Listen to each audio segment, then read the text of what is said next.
शामिल किया गया है।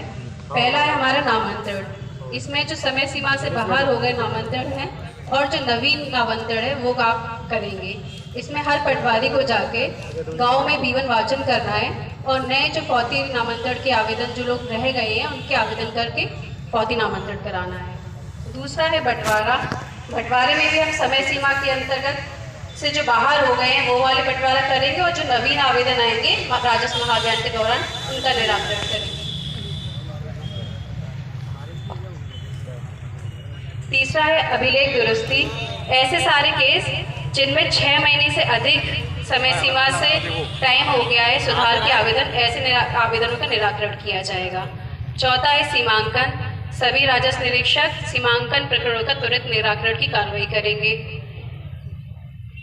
5 है परंपरागत रास्तों का चिन्हांकन। ऐसे रास्ते जो परंपरागत रूढ़िगत रूप से चले आ रहे हैं लेकिन उनका खसरे में इंदराज नहीं है, ऐसे रास्तों का हमें चिन्हांकन करना है। जो अगर कोई रास्ते का विवाद गांव में चल रहा हो उन रास्तों का विवाद का निराकरण करना है। कोई जल निकासी वाले विवादों का भी निराकरण आप लोगों के द्वारा किया जाना है। फिर है हमारा नक्शे में बटांकन। ये भी हम लोगों ने पहले कार्य किया था। नक्शे में बटांकन हमारे 6 तरीके की दिक्कत आती है। पहला ऐसा होता है कि जहाँ खसरे में तो बटांकन होता है किंतु नक्शे में बटांकन नहीं होता है। तो ऐसे वाले केस आपको देखने हैं जहाँ खसरे में बटा 1 बटा 2 चल रहा है लेकिन नक्शे में हमारा मूल नंबर चल रहा है। दूसरा है खसरा नंबर का 1 से अधिक बार होना। तो कोई डुप्लीकेट खसरा होता है, ऐसे केसों को भी आपको चुनना है। तीसरा, नक्शे में तो लाइन डली है किंतु खसरे में हमारा मूल नंबर चल रहा है। ऐसे भी कई सारे केस हैं, तो दोनों में एक रूपता लेके आनी है। अगर खसरे में अगर बटांकन है तो नक्शे में भी होना चाहिए, दोनों समान रूप से होना चाहिए। अगर आप एक केस का निराकरण करोगे इसमें कई सारे हो जाएंगे, तो ये कार्य करना है। चौथा है हमारा शामिल खसरे को भिन्न किया जाना। कई सारे केस आपने देखे होंगे जहाँ शामिल नंबर होते हैं तो उनको अलग अलग करेंगे तो इससे भी हमारा सुधार होगा। पांचवा है शाब्दिक सर्वेक्षण सुधार। ये हमने पहले अभियान में किया गया था। जैसे कि कोई खसरा नंबर चल रहा है 136 बटा का खा गा, तो ऐसे खसरों को हमें भी 136 बटा 1 बटा 2 बटा 3 करना है।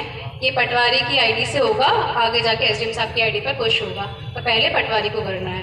तो ऐसे सभी आप जो ये सारे देख रहे हैं सुधार, वो सभी आपको वेब जीआईएस में रिपोर्ट्स में मिल जाएंगी, जहां आपकी गांव की पेंडेंसी दिख जाएगी कि ऐसा कौन से शामिल नंबर है जिसमें सुधार की आवश्यकता है। आपको खसरा नंबर, सर्वे नंबर सब मिल जाएगा।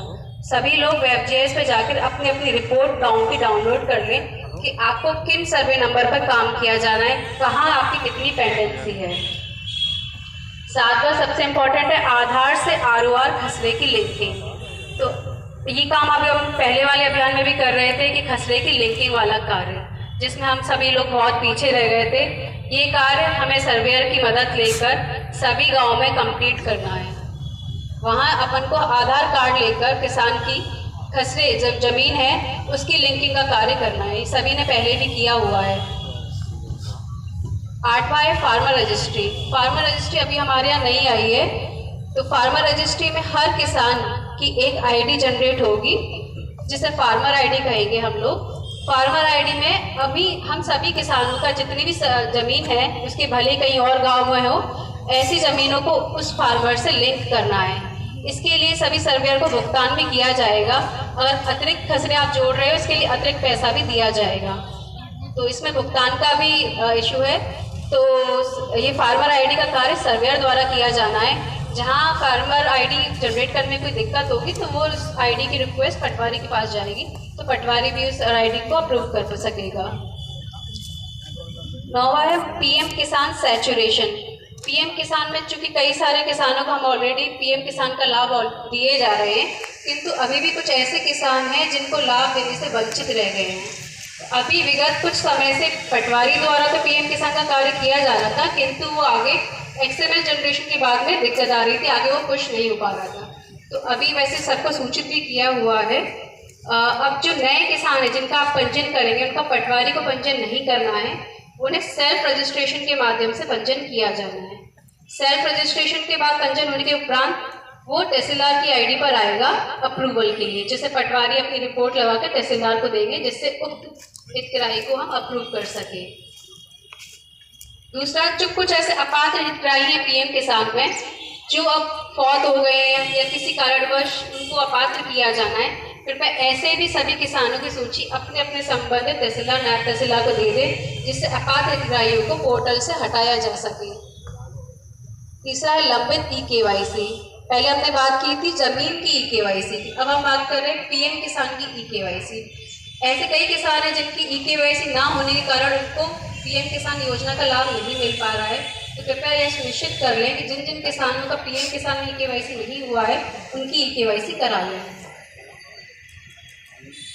कुछ ऐसे किसान हैं जिनका आधार बैंक में लिंक नहीं है, तो इसके कारण भी किसानों को पैसा नहीं पहुंच पा रहा है, तो ऐसे किसानों को कृपया बैंक में जाकर आधार से अपना खाता लिंक कराने की सूचित कर दें, जिससे उन्हें पीएम किसान योजना का लाभ मिल पाए।